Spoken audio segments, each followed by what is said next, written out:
Hello, I'm Dr. Albanese with Albanese Chiropractic, where our mission is to help as many individuals and families as possible create healthy lifestyles and reach optimal health through chiropractic. Now, today's Wellness Wednesday health video is about antiperspirants, specifically two ingredients within antiperspirants, parabens and aluminum. So we're going to explain a little bit about these ingredients and why it's important for you to be aware of how they can be impacting your health. Now, parabens are preservatives that are used in cosmetics and beauty products. Now, the problem is they are disruptors of normal hormone balance, especially estrogen. And they also bioaccumulate within your body. They bioaccumulate, in other words, they build up within your body and they're stored in fat. Well, when we look at the makeup of breast tissue, about 80 to 90% of breast tissue is made up of fat or connective tissue. And because of the close proximity of the breast to the axillary region, their neighbors, it's an easy and very convenient place to store parabens. Now, when we look at aluminum, aluminum is put in antiperspirants to close, block, or clog up the pores in the axillary region to stop sweat or perspiration from exiting the body. Now, that's a problem because the sweat is the way your body gets rid of toxins, and the pores are the exit vehicle for that. So if you think about it, it's like taking the garbage out. If you're taking the garbage out through the front door, but the front door is locked, you can't get out of the house, well, you'll leave the garbage at the front door. Now, eventually, after you take enough garbage to the front door, it's going to build up, it's going to accumulate within the house, and that's going to bring about a very unhealthy atmosphere. That toxicity within the garbage is going to build up, and that can have devastating effects on your health.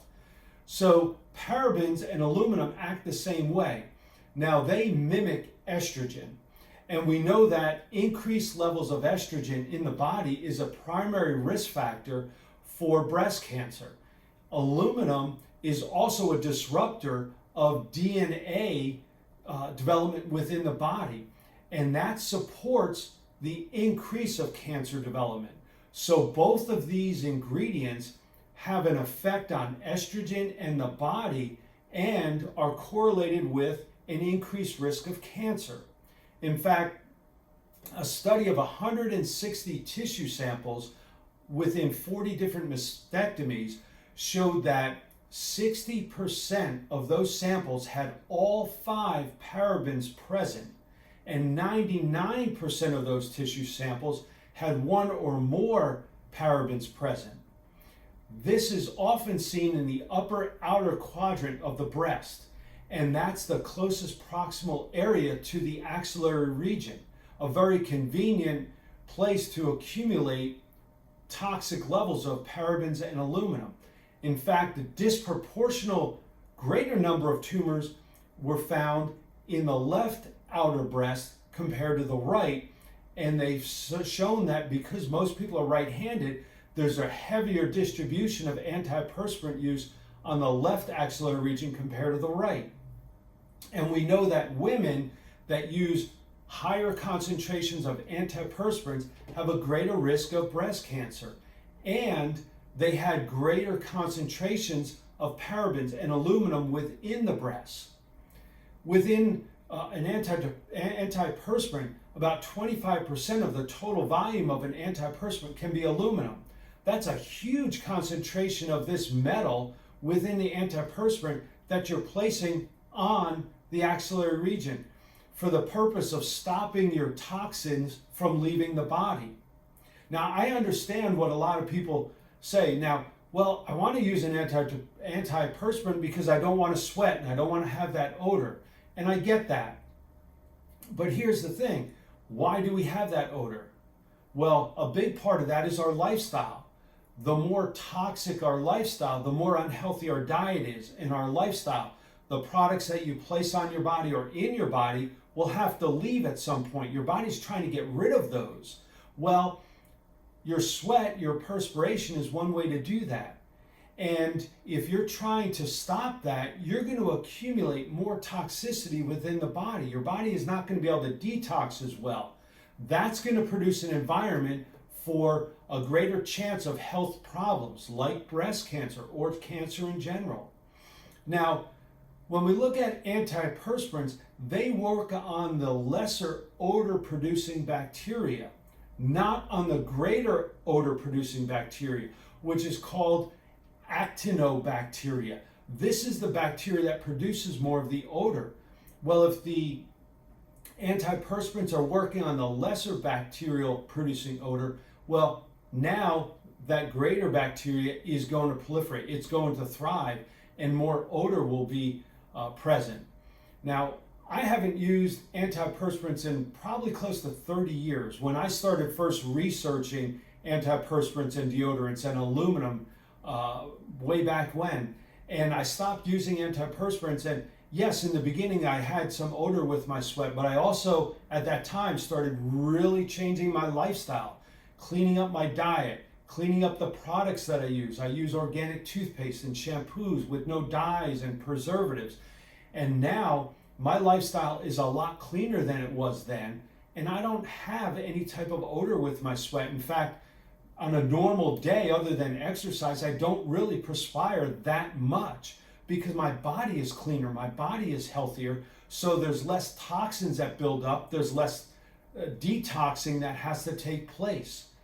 Now, deodorants are going to be a better choice from looking at deodorants and antiperspirants. Now, you might say, well, how do I know what deodorant to use? A great tool is an app called Yucca, Y-U-K-K-A.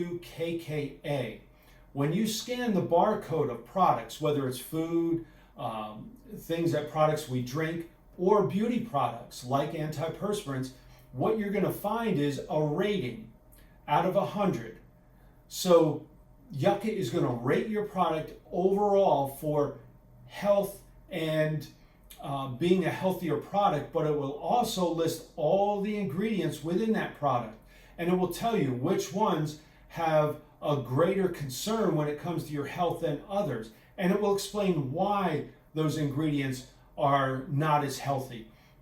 So this is a great tool to use when you're trying to see what deodorant is healthy. It will also give you the name and the products as alternatives to maybe one that is not as healthy.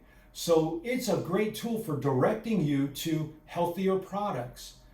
The deodorant I use is called Schmidt's, and it rates very healthy, 93 out of 100. And I'm still trying to find products that are 100 out of 100, which is, well, pretty difficult. But my quest is always to use the healthiest products possible.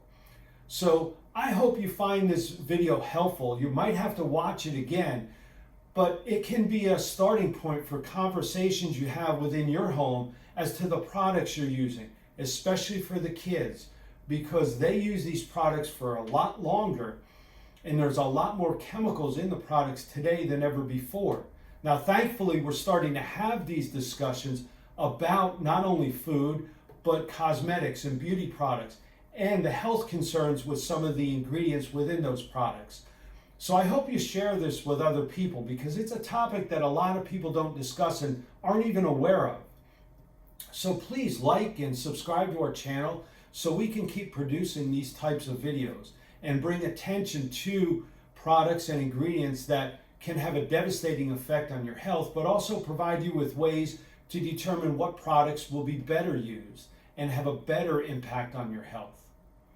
So until next time, I appreciate you watching this video. I appreciate you sharing and letting other people know about us and the videos and what we do at Albanese Chiropractic. So we look forward to helping you in the future. Until then, have a great day and be well.